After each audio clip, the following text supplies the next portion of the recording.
Pune real estate market हे खरंच growing आहे की हा एक खूप मोठा बबल आहे? जर का आपण कॅलेंडर इयर 2023-24 ला कम्पेअर केलं तर हे दिसून येतं की जे बजेट होम्स आहेत किंवा अफोर्डेबल होम्स आहेत ज्यांची रेंज सरासरी 70 लाखांच्या खाली आहे, तर इथे सेल आपल्याला 18% नी ड्रॉप झालेला दिसतो.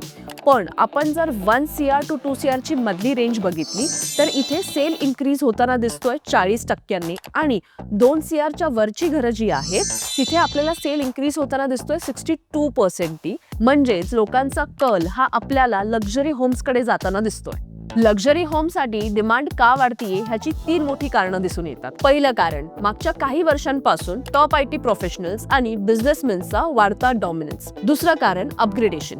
15-20 वर्षांपूर्वी जी लोक पुण्यात मायग्रेट झालीये ती आता अफोर्डेबल किंवा बजेट होम्स कडून लक्झरी होम्स कडे जात आहेत. तिसरं कारण लाईफस्टाईल. लोकल्स असू दे किंवा मायग्रेंट्स असू देत, प्रत्येकाला आपली लाईफस्टाईल अपग्रेड करायची आहे. यामुळे पुणे मार्केट अट्रॅक्ट करतंय लक्झरी डेव्हलपर्सला, जसं की शोभा, प्रेस्टीज, हिरानंदानी आणि लोढा. पण हे प्लेयर्स लोकल प्लेयर्ससाठी मोठं कॉम्पिटिशन ठरतील का? आणि पुण्याचं हे बदलतं रिअल इस्टेट तुम्हालाही दिसून येतंय का? आम्हाला कॉमेंटमध्ये नक्की सांगा आणि आम्हाला फॉलो करायला विसरू नका.